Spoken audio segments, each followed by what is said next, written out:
तो प्रधानमंत्री जी ने अंदर इनके इस टाइम काफ़ी अगली सक्सेशन वॉर चल रहा है। जिस तरह से प्रधानमंत्री जी ने एक एक करके सब नेताओं का पत्ता काट दिया है, शिवराज सिंह चौहान को भी हटा दिया, वसुंधरा राजे को भी हटा दिया, खट्टर साहब को भी हटा दिया, डॉक्टर रमन सिंह को भी हटा दिया, देवेंद्र फडणवीस को भी हटा दिया।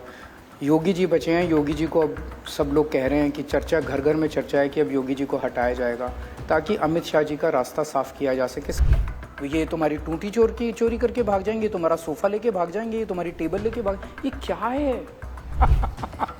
चलिए अब थोड़ा आगे बढ़ते हैं। आपने खुद जो दो तीन चीजें पॉलिटिकली आपने बोली, जिसका मान लीजिए अभी कोई फैक्ट नहीं है, तथ्य नहीं है, पर बीजेपी के बहुत सारे लीडर्स उसमें उतर गए और रिटॉर्ट किया। उनमें से एक चीज थी कि आप मोदी जी के लिए वोट नहीं दे रहे हैं, आप अमित शाह के लिए वोट दे रहे हैं, क्योंकि अगले साल मोदी जी क्योंकि 75 ईयर्स के हो जाएंगे और अमित शाह आ जाएंगे। इसमें ना कोई फैक्ट है, ना मोदी जी ने कभी ऐसा बोला है, ना अमित शाह ने बोला है। आपने कहां से आपको ये सूझ गया? अब नेट पे सर्च मार लो।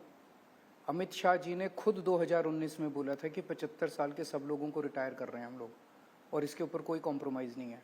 2014 में प्रधानमंत्री बनने के बाद प्रधानमंत्री जी ने खुद ही ये रूल लगाया था कि युवाओं को मौका मिलना चाहिए। 75 साल के बाद बीजेपी के संगठन में भी और सरकार में भी किसी को कोई पद नहीं दिया जाएगा।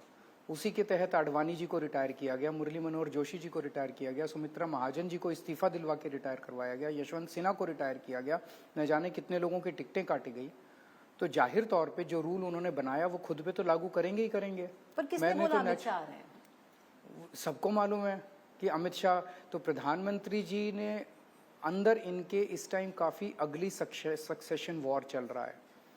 जिस तरह से प्रधानमंत्री जी ने एक एक करके सब नेताओं का पत्ता काट दिया है, शिवराज सिंह चौहान को भी हटा दिया, वसुंधरा राजे को भी हटा दिया, खट्टर साहब को भी हटा दिया, डॉक्टर रमन सिंह को भी हटा दिया, देवेंद्र फडणवीस को भी हटा दिया।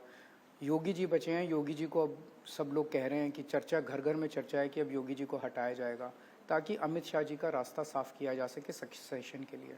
योगी जी ने उसको लेके अंदर इनके काफ़ी ज़्यादा तनाव है पूरी पार्टी के अंदर, बिकॉज प्रधानमंत्री जी अमित शाह जी को बनाना चाहते हैं, बाकी पार्टी इसके पक्ष में नहीं है। पर अमित शाह जी ने तो साफ कहा है, जैसे आपका बयान आया, उन्होंने अगले दिन साफ किया कि मोदी जी ही प्रधानमंत्री रहेंगे। मोदी जी ने नहीं कहा ना, वो तो नॉर्मली होता है कि जितने भी चेले चपाटे होते हैं वो सारे कहते हैं नहीं नहीं हमारा नेता ही रहेगा, हमारे नेता ही। प्रधानमंत्री जी ने नहीं कहा मैं रहूँगा। प्रधानमंत्री जी ने अभी ये नहीं कहा कि वो रूल मैंने आडवाणी जी के लिए बनाया था, अपने लिए नहीं बनाया था। रूल तो रूल है, तो वो तो सब पे लागू होगा। प्रधानमंत्री जी या तो कह दें, अपने मुंह से कह दें कि मैं रिटायर नहीं होऊंगा, वो रूल मैंने आडवाणी जी के लिए बनाया था, तो जनता समझ जाएगी। दूसरी चीज आपने बोली और योगी जी ने उसके बाद में आके कसकर जवाब भी दिया। आप झूठ फैला रहे हैं जो आप कह रहे हैं कि योगी जी को मिनिमाइज करना चाहते हैं या उनका पत्ता काटना चाह रहे हैं। बाकी किसी ने खंडन नहीं किया इसका। किसी भी बीजेपी वाले ने आके खंडन किया कि नहीं योगी जी को नहीं हटा रहे? किसी ने खंडन नहीं किया। तो हो रहा है वो। और उत्तर प्रदेश का पूरे देश के बच्चा ये बात कह रहा है। मैंने मुखर होकर बोल दी, ये बात अभी तक दबी जबान में पूरे देश में चल रही थी। देश के अंदर लोग इतने त्रस्त हैं महंगाई से, बेरोजगारी से, बहुत दुखी हैं लोग। तो जब लोग टीवी पे देखते हैं अपने प्रधानमंत्री से, उम्मीद करते हैं कि आज मेरा प्रधानमंत्री मुझे बताएगा कि अगर मैं इनको वोट दूं तो ये महंगाई कैसे कम करेंगे, पेट्रोल के दाम कैसे कम करेंगे, डीजल के दाम कैसे, उसकी तो बात ही नहीं करते। उनको पता ही नहीं प्रधानमंत्री जी को कि महंगाई हो रही है। रोजगार कैसे देंगे उसका उनके पास कोई ब्लूप्रिंट नहीं है, कोई विजन नहीं है प्रधानमंत्री जी के पास।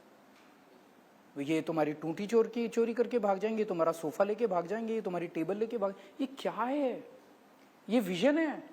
गाली गलौज करके वोट लेना चाहते हो? केजरीवाल के 3 MP नहीं बोल रहे? अरे नहीं बोल रहे, मेरी मर्जी, हमारी मर्जी, नहीं बोल रहे।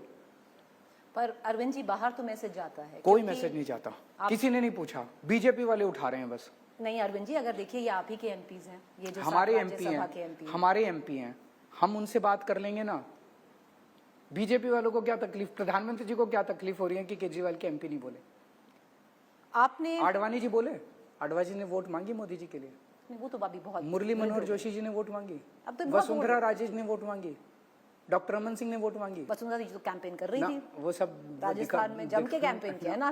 मैं आपको 30 इनके नेताओं की लिस्ट दे दूंगा जिन्होंने मोदी जी के पक्ष में। वो तो उनके थे, आप तो कह रहे हैं अपने नेता के बारे में देखिए, है ना? तो फिर ये क्या डिस्कोर्स है? तो डिस्कोर्स में कह रही हूँ मैं आपसे इसीलिए ये था। पूछ रहा हूँ कि क्या प्रधानमंत्री को ये बोलना चाहिए कि ये तुम्हारी टूटी चोरी करके चलिए अब